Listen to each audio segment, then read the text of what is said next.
As witches, many of us understand what it is to have a deep connection to the land. We understand what it is to see ourselves in the trees beneath our fingers or the earth beneath our feet. In so many ways, in our thousands, in our millions, we are all Palestinians.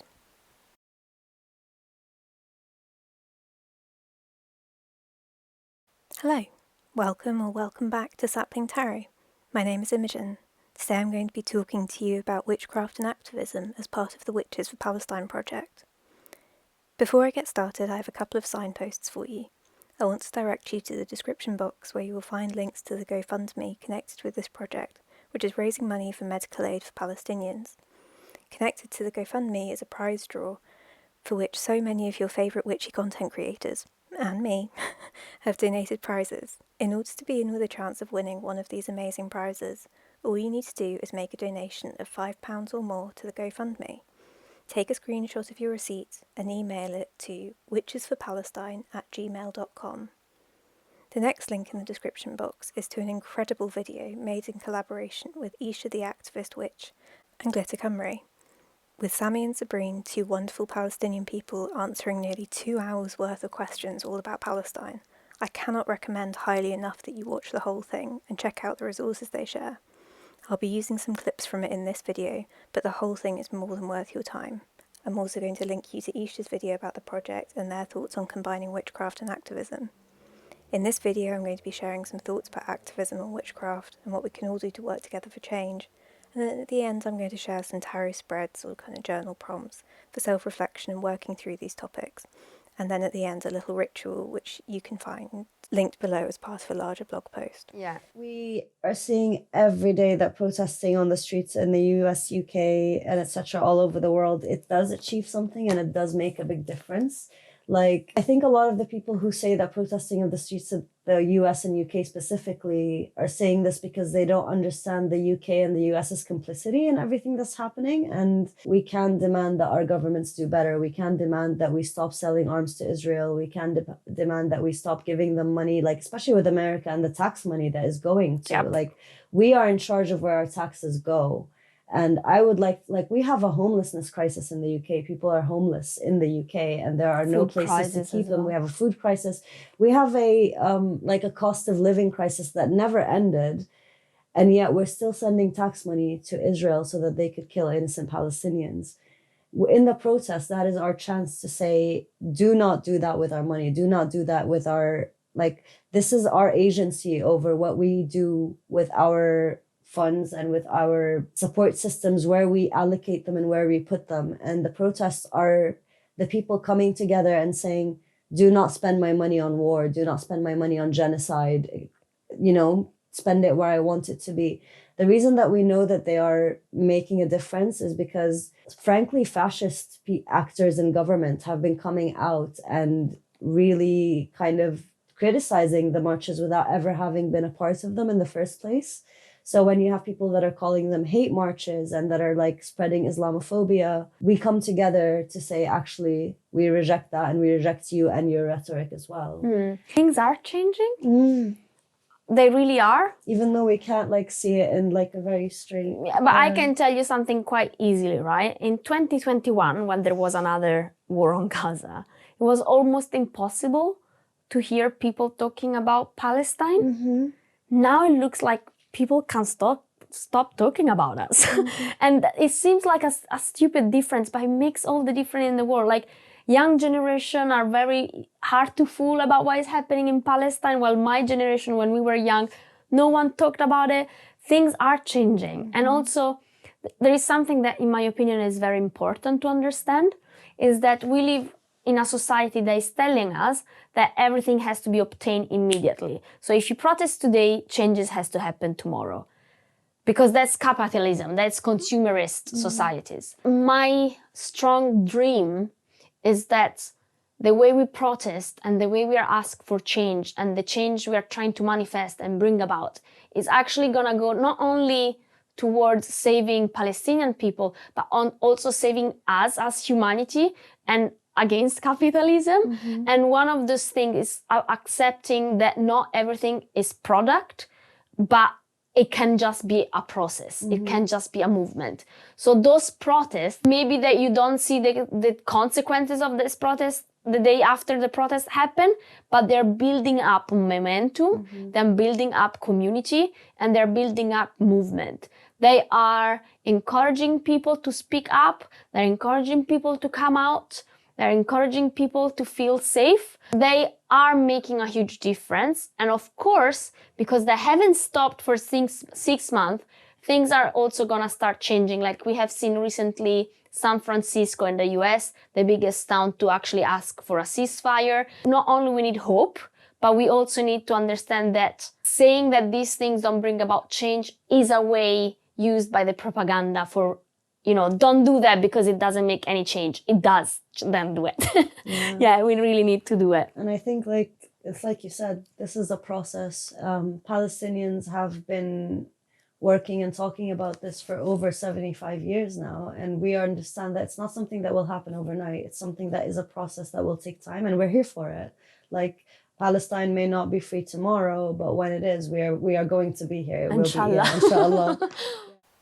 At the heart of activism lies a profound shift in perspective, a disconnect from the notion of doing a good thing and an embrace of activism as part of who we are. It is an act of love both for ourselves and our communities, and a gesture of self-preservation in a world rife with injustice. Activism can take many forms, and every individual can contribute to the Palestinian cause in their own unique way, whether it's advocating for Palestinian rights, supporting local initiatives in solidarity with Palestine, or raising awareness about the ongoing struggle. Each action contributes to the broader goal of achieving justice and liberation for Palestine. Also, Palestinians from Gaza themselves have told us that us posting and talking about it is a great help to them. So even on a day where we feel like our bodies are exhausted and we can't really go out into the street and do the actions, we can just stay home and have a relaxed day where we post things online and we work on raising awareness online as well. Yeah. Can you talk to people? Because some of us are very good talkers, that we talk, or some of us are very good linkers. Can you link people together maybe? If you know two people that are maybe struggling with the same thing and want support, can you put them together? Once again, do not focus on the final product per se, because it's a movement, it's gonna take time, it's a process, but keep doing little things and organize and get together. No one person can carry this weight alone, so we all support each other. Yeah. But inclusivity is key. By amplifying the voices of the most marginalised communities and dismantling oppressive systems, we create a more equitable and accessible movement for all. It's about recognising the value of every contribution and understanding that collective liberation is achieved through collective effort. As we meld the threads of witchcraft and activism, we uncover the transformative power of community care on our own well-being. Witchcraft can show us the interconnectedness of all beings, reminding us that our destinies are intricately entwined with those of others. Incorporating elements of activism into our craft enhances our connection to the earth and our spiritual selves, deepening our commitment to justice and liberation. That's a big one. Self-care. Self-care is so important because we can get so caught up in doing everything all at once because you think about it and you're like, this needs to end now, but we are not carrying this on our shoulders alone. We are all together. This is a communal effort. This is a collective effort. So you need time for self-care. Make sure you put that time in so that you don't get burnt out, because the last thing that people really need is to get burnt out and not be able to fight anymore. Yeah, you have to think about this as activism and movements and solidarity as a choir. We are all singing, but if you stop singing for a half a minute, the choir is still there. If you stop singing because you burn out and you don't sing anymore, then the choir will feel it. So, recharging and self-care and resting, and maybe also encouraging people in your community to do so. That could be very, very helpful actually. In some of our friend groups, we've started care pods, and we have some well-being groups as well, to make sure that even if one of our friends, let's say, is not paying attention to their own self-care, others can even kind of tap them on the shoulder and be like, do you want to take a break? I'll help you with this so that you can take some time. Yeah. Individual actions may seem small, but they can spark larger social movements. Whether it's supporting local businesses or advocating for marginalised communities, each choice we make has a ripple effect. True transformation begins with these small, deliberate actions we undertake in our daily lives. In our quest for justice, every action counts. Sustaining long-term engagement is a challenge, but by prioritising self-care and fostering supportive communities, we can maintain our commitment to social justice. In the end, it's not the speed of our progress that matters, but the steadfastness of our resolve. Through collective action, humility and solidarity, we forge pathways to a future where Palestine is free from occupation and oppression. So those are just a few of my thoughts. If you are interested in more, I didn't want to talk for too long. I know that people are busy and have shit to do. But yeah, if you're interested in reading more of my thoughts, then they will be in link down below to my Substack or blog post. I haven't actually decided yet. With more of my thoughts and the tarot spreads and ritual that I'm going to talk to you about now. I'm a little bit worried that I've kind of taken the teeth out of my points by trying to condense them so much. But yeah, if you're interested, link will be below. So I've put together some tarot prompts, journaling prompts, tarot spreads, and I'm going to talk you through them. I'm going to use the Wandering Star tarot. I've also got stuff for a little ritual, and oh yeah, these are just two books that I thought might be worth mentioning. So you've got Post-Colonial Astrology by Alice Sparkley Cat, who is really brilliant. It's a really brilliant newsletter and Instagram, and then also this book. So this isn't going to like teach you astrology. It's going to shift your perspective on astrology. And along similar lines is this newer release. Oh, I'm just whacking the camera today. This newer release, which is Red Tarot by Christopher Marmolejo.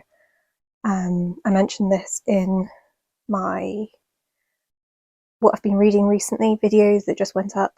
From what I've read of it so far, I'm really enjoying it, and anything that helps us decolonize and decenter kind of whiteness in our practices, I think, are really beneficial to know about and to share and to try and internalize. So yeah, let me move some stuff a little bit out the way so I can get some cards out. So the first one, I didn't really know what to name these. I'm not a huge spreads creator, but these are some questions that I've been kind of mulling over recently, and I thought that they made 3 nice little tarot spreads.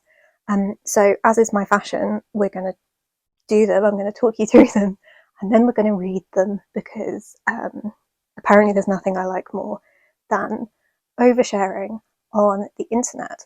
So I don't know how much space we have for laying them out, but I will do my best. So we've got what is my current understanding? I haven't told you the name. So this first one I've like tentatively called the Aspiring Activist spread. But again, do it as a tarot spread, use it as journaling prompts. Just think about these things. I'm not your mum, I'm not telling you what to do. So the first question is, what is my current understanding of solidarity and activism? How can I deepen my commitment to standing in solidarity with Palestine? Obviously, you could make this work for any cause. It's just that we're talking about Palestine today. So how can I deepen my commitment to standing in solidarity with Palestine? What challenges or obstacles may arise on this path, and how can I overcome them? I mean, I know that's kind of 2 questions, but sometimes the way the cards come up, you can answer like one or the other. And then, what strengths or resources do I possess that can contribute to the Palestinian liberation movement? What areas of my life need more focus and attention to align with my values of justice and compassion? And what message or guidance do you offer me on my journey of solidarity and activism? So we're going to do this? We're going to do this. Okay, let's start turning the cards over.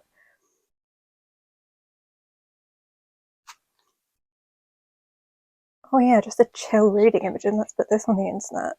Great.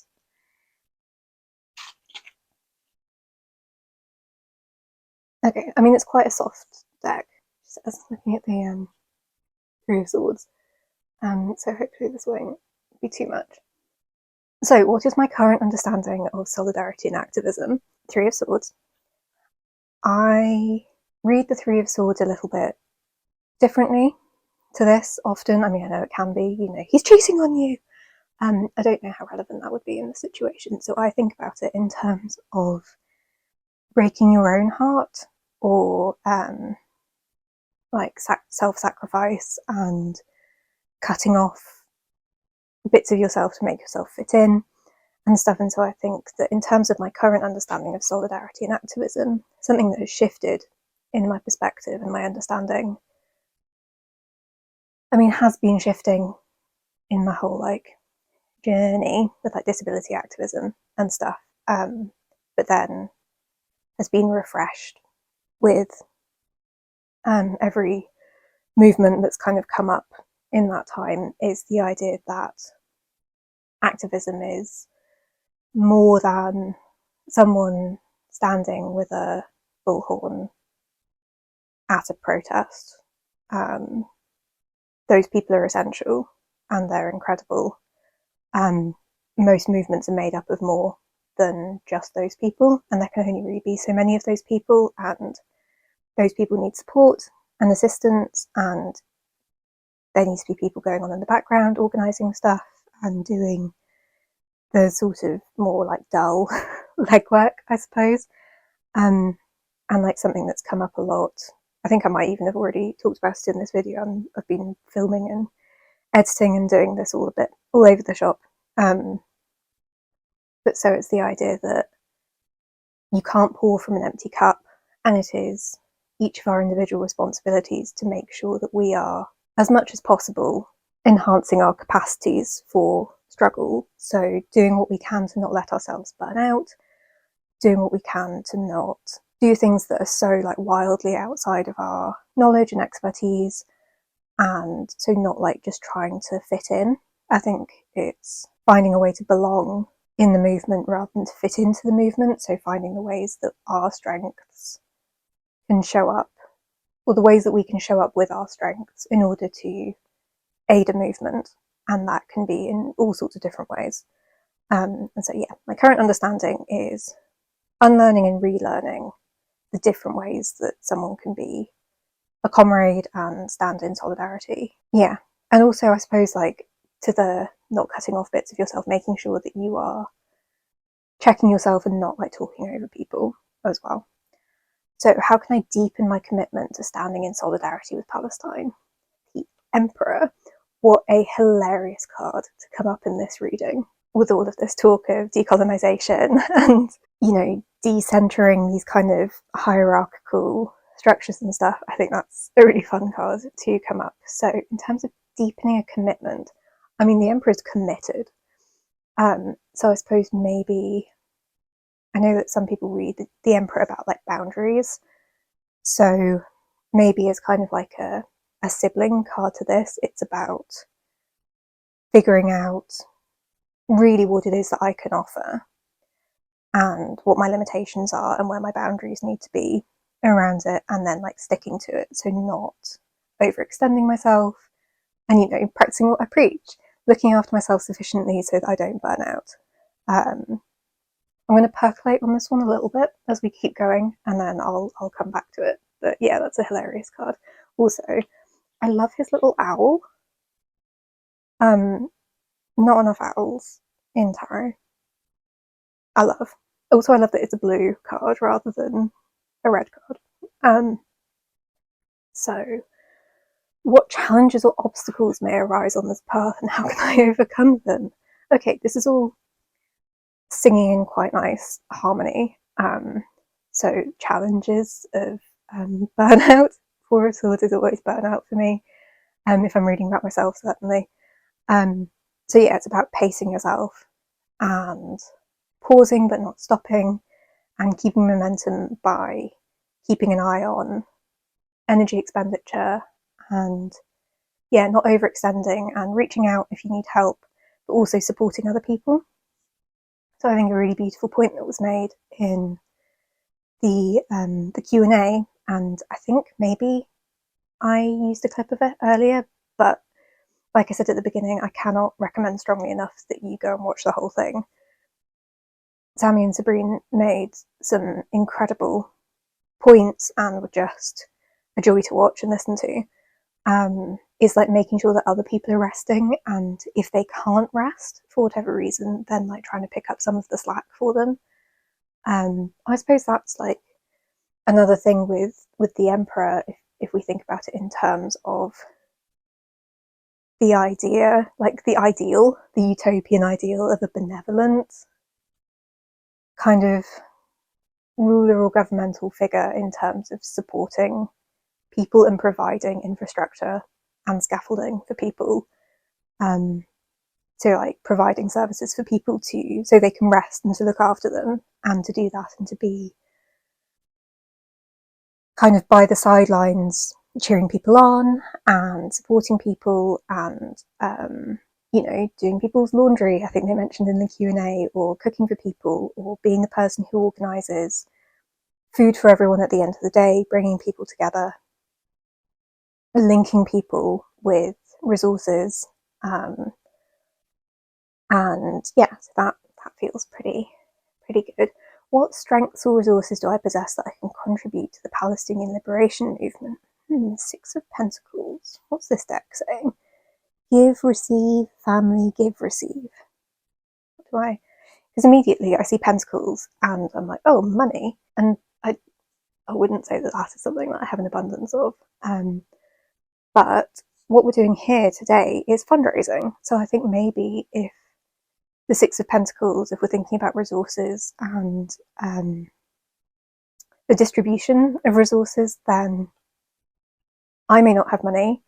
Each of the individuals that contribute to this may not have money, but together, by donating the money that we can donate, and donating prizes for the raffle, and our like time, and I mean that's something that I have more of than most people, and capacity for organising that kind of stuff. I suppose that is something that I do have, and that is something that I'm more than happy to contribute, and hopefully this is just one of many opportunities that I will have and that I will find to do that. What areas of my life need more focus and attention to align with my values of justice and compassion? Interesting. Okay, so comfort, accomplishment, prosperity, stability. I think I'm not alone in considering this card like the kind of independent lady card. And this is something that, I think I've been mentioning it the whole time I've been making videos.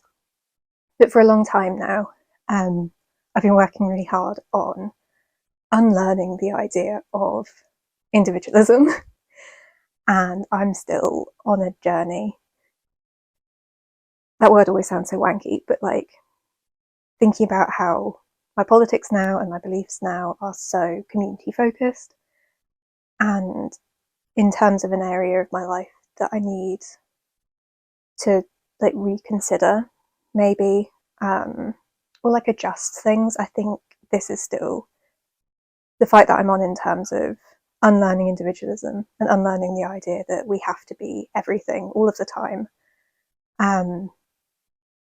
And it's the idea of collaborating and contributing rather than having to be the person that does the thing.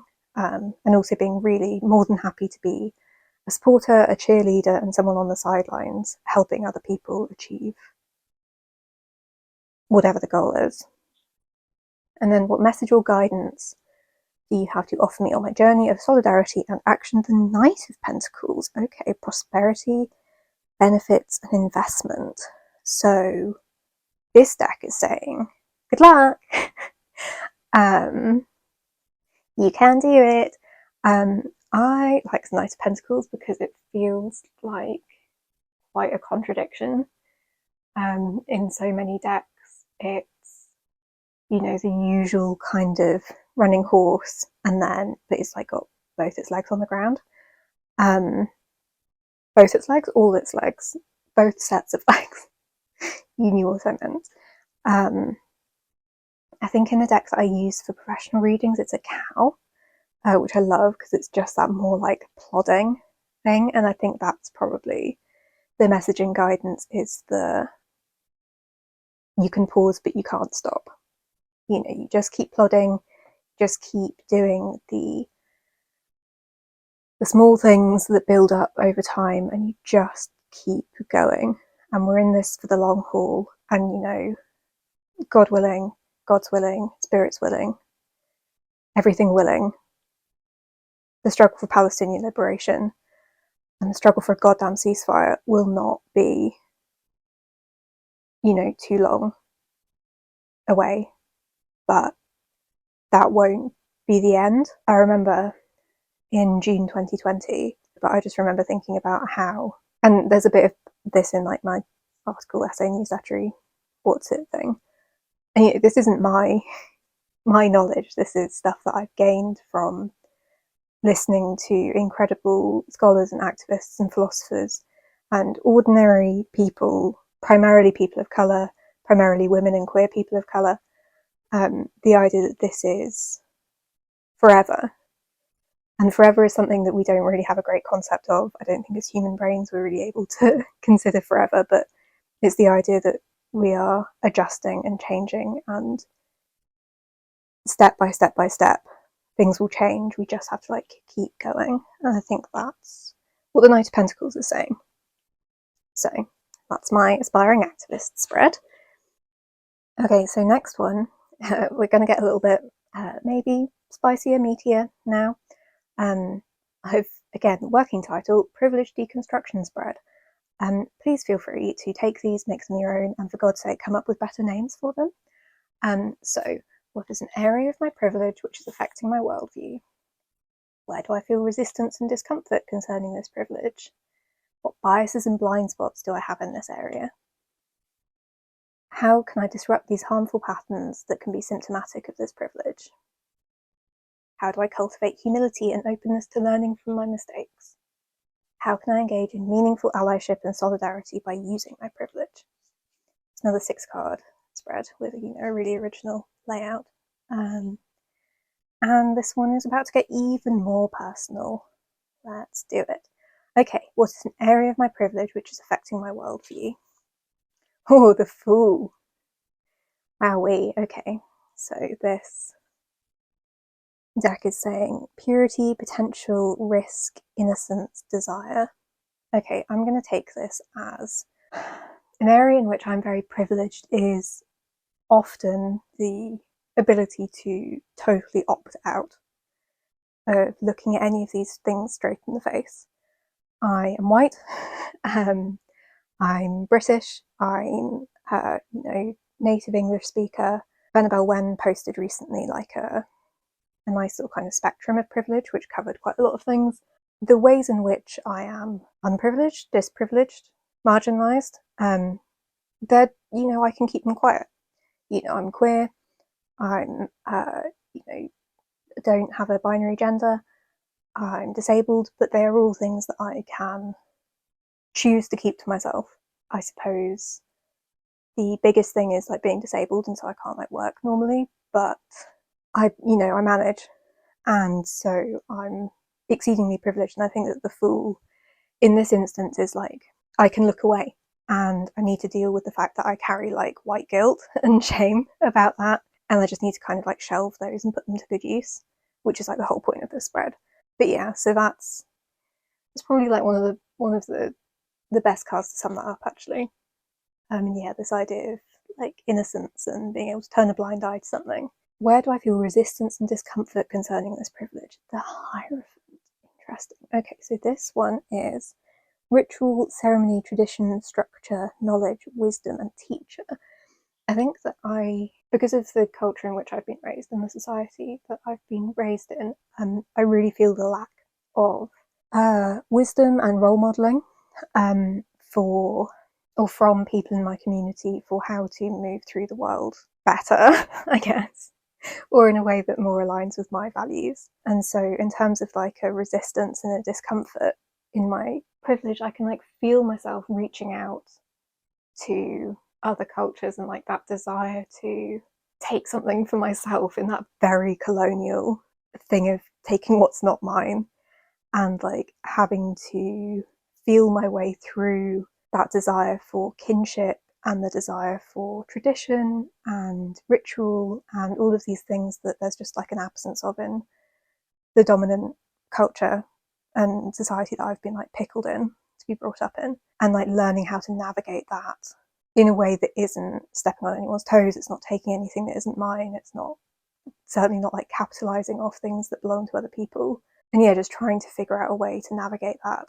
Yeah, I suppose that's, I've lost my train of thought. But yeah, so that's like a resistance, and like a discomfort is like trying to find my way around that. What biases and blind spots do I have in this area? 6 of Wands. Interesting. Okay. Victory, glory, triumph. Well, it's very in this context, it's very feels quite like military, doesn't it?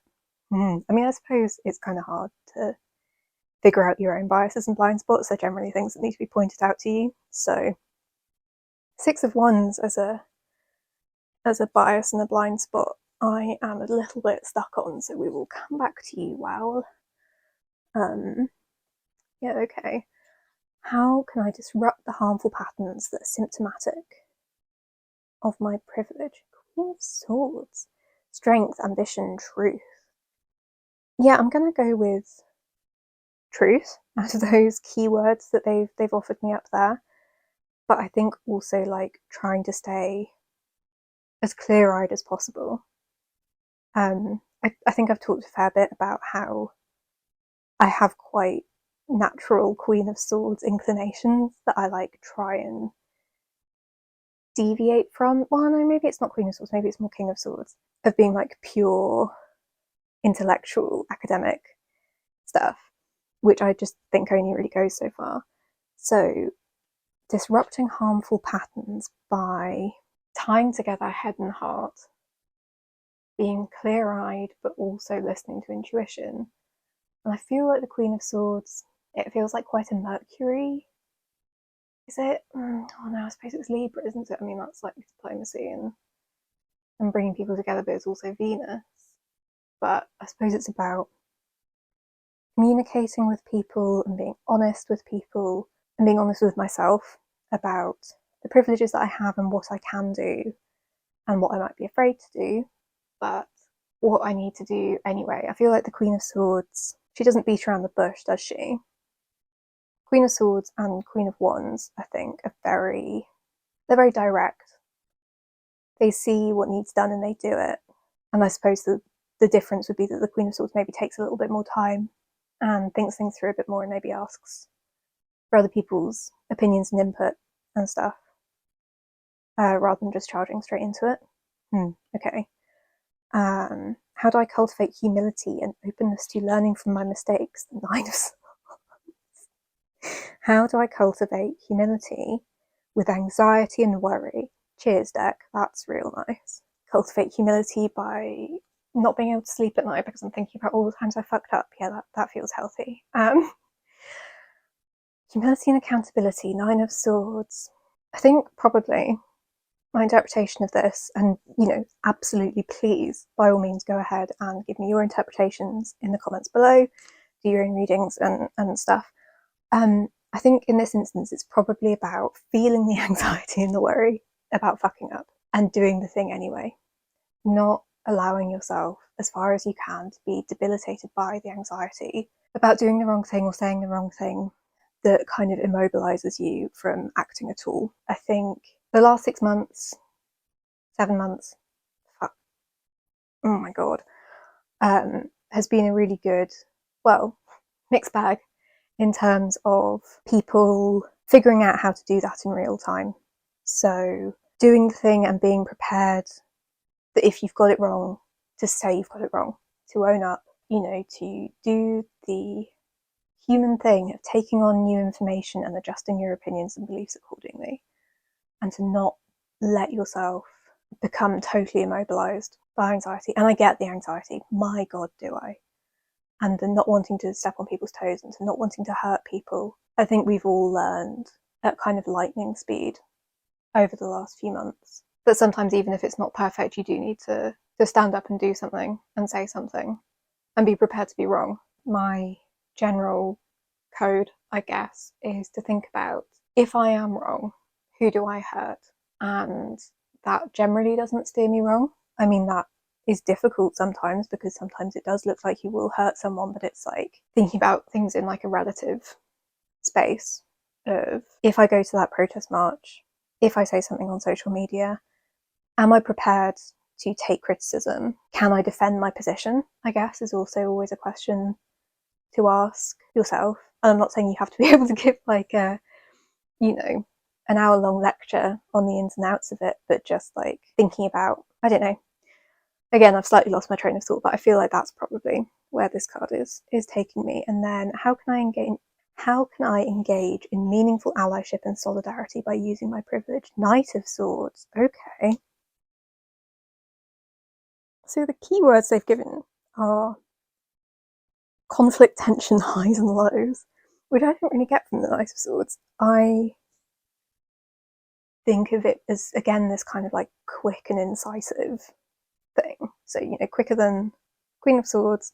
I suppose just about like getting into it, getting your hands dirty, maybe. I think that's something I think about with the knights in general, is they're not afraid to like get into the fray. And so I think about, yeah, challenging other people's beliefs, even though maybe it's not uncomfortable, and maybe taking on some of the burden of, not education as in as a teacher role, but as in signposting people to resources that have already been created, rather than the people who are being most impacted always having to be the people that do the teaching or the passing on of information. And so, like, I'm not going to be here, you know, teaching you about, you know, Palestinian struggle or whatever. You know, there's amazing people like Sammy and Sabrin who, you know, have made that wonderful video, but I can signpost you there. I can show you the links to resources and books and the people that I've learned from, I've been lucky enough to learn from, the people who provide unbelievable levels of information every single day on social media and places like Instagram, and to try and shoulder a bit of the burden of I think about swords in education, so to try and shoulder some of that, but like keep my ego in check, I suppose, thinking about like the tiger. I suppose that would be more a lion ego, but yeah, so that's, you know, some stuff for me to ponder. I'm still not sure on the biases and blind spots with Six of Wands. It's like the desire to win, or kind of for a conclusion. I'm like trying to put that to bed, because it is that thing of, it will just be on to the next thing, that there isn't a point where you stop, there isn't really a point where you feel victorious. But then it's the appreciating the little victories is so important. Okay, I will be noodling on this further. Please let me know your thoughts if you have any. Okay, and the third and final spread is a 4-card spread, which again, terrible working title of the brain decolonization spread. We've got, what is a deeply ingrained narrative or belief that I have internalized? And or what historical, cultural, or societal factors have influenced this? It's a bit of a wordy, meaty one, but it didn't feel like 2 questions. It felt like something that the card would kind of decide. How can I begin to deconstruct this belief and make room for more liberating and empowering perspectives? What healing practices and rituals can I use to aid and support this process? And what role can I play in manifesting change to these narratives in my community? So again, they're a bit wordy. Please forgive me if you are interested in them. I'll see if there's space to write them all out in the description box, but if not, they'll be linked in that Substack article. So, what is a deeply ingrained narrative or belief that I've internalized? What historical, cultural, or societal factors have influenced this? Queen of Pentacles. Ooh. That's where I struggle with decks with keywords written on the cards, because now it just says like wise, loving, loyal, charming, which I'm like, that's not really what we're talking about here, cards. Deeply ingrained narrative or belief. Queen of Pentacles. Come back to you. I mean, I may just be kind of slightly losing the thread on tarot readings after doing 2 quite challenging ones. How can I begin to deconstruct this belief and make room for more liberating and empowering perspectives? The 8 of Pentacles. Oh, interesting. I realise that is just my tarot noise. Ooh, interesting is just like my go-to phrase, apparently. What healing practices and rituals? Oh, all pentacles, okay. What healing practices and rituals can I use to aid and support this process? Fuck! What role can I play in manifesting change to these narratives in my community? Do you know what? I think I am spent in terms of real thinking. I have also had therapy today, so I think I may have just reached my threshold.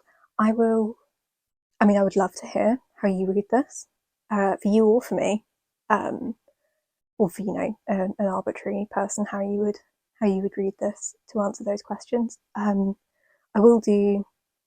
think about this reading a bit more, and I will post maybe in my community tab or somewhere, maybe on Instagram, fuck knows. I'll figure it out, and then when I've done that, I'll link it below. But yeah, so that is the spread, and this is my answers, and I've just kind of lost the thread a little bit. Let's get into the ritual. Okay, so this is like is it a ritual, a meditation, just an exercise? It's the kind of thing I like to do when I'm noodling on an issue, when I want to think about something really specific, and when I want to like send my energy or will towards something. It is nothing fancy, as you will see. So we've got 2 candles.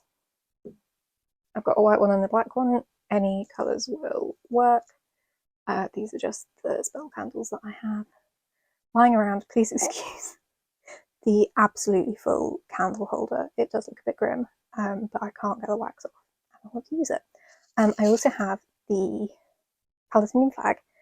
You could use a map of Palestine, an image of Palestine, or anything like that. I have the flags that you saw me drawing and painting and like layering intentions and wishes and stuff into it, and then I've printed it out, and so I have that. Right, okay, I have a post-it note and a pen. So this is just a little ritual that you can do if you're, it's like the kind of thing that I do when I'm feeling a bit helpless or hopeless, and like I can't effectively change. I don't have any energy to do difficult stuff right now, and like maybe I'm in a position where I need to rest or whatever, but I'm feeling, or if it's like, you know, not the right time of day to be going out doing something, or if you just feel a bit overwhelmed, this can be quite a good like grounding and centering activity. So let's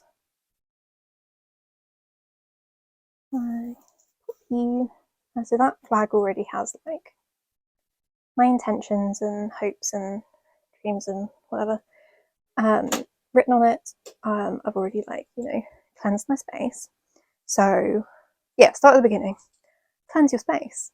Ground yourself in the moment. Think about what it is that you want this ritual for. What are you doing this for? Why are you here?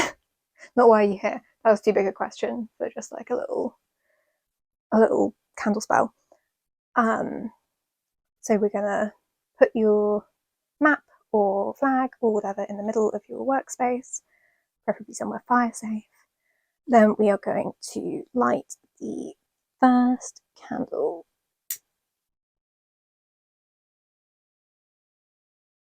And so with the first candle, I suppose this works particularly well for a white candle.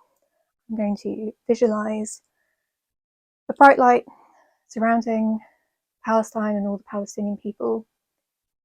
And I'm going to think about sending as much of my energy as possible to visualize bringing calm and harmony to the region, and protecting the Palestinian people, thinking about what it would look like really visualizing what it would look like for the Palestinian people to have the right to return, to be able to rebuild their cities, to be able to replant their olive groves. To think about what that would look like in a world with Palestinian liberation.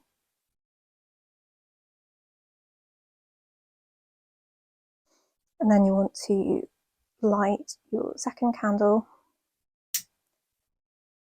And the second candle is your commitment, my commitment to solidarity and communication.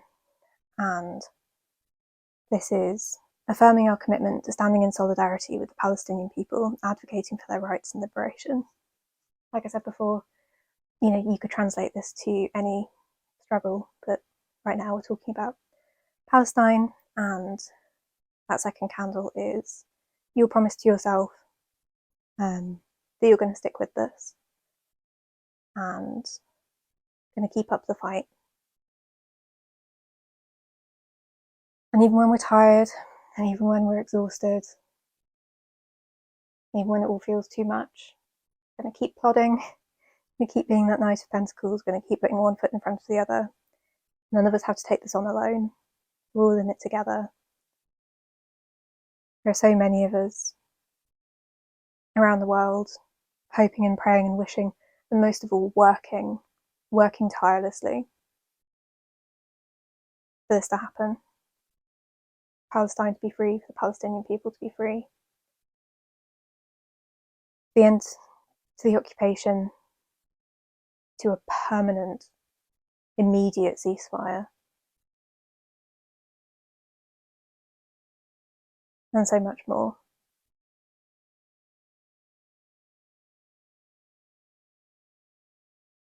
Spend some time in quiet reflection, allowing yourself to feel those feelings, allowing your emotions and insights to surface as you connect with the energy of ritual in the moment.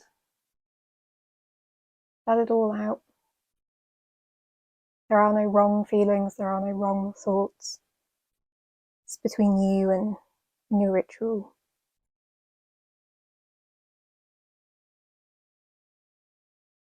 And write down a message of solidarity or support on your piece of paper. You can express your intentions, hopes and prayers, justice and peace.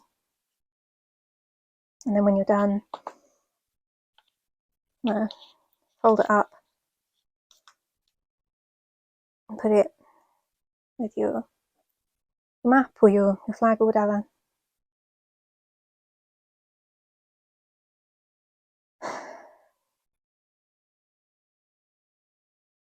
When you feel ready, you can extinguish the candles, but I recommend you leave the map or the image of Palestine in your sacred space or on your altar as a reminder of your commitment. And you can keep your piece of paper, carry it with you, or you can burn it as an offering, releasing your intention into the universe.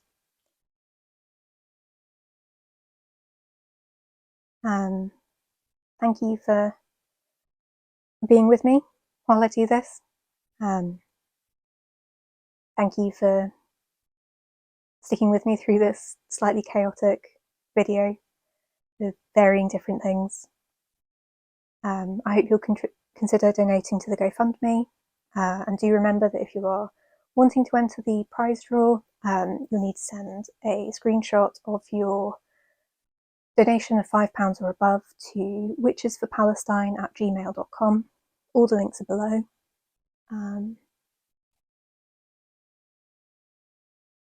yeah, I think that's me. I think that's me done. So sending you all loads of love. I hope you're taking really good care of yourself. And catch you in the next one. Bye.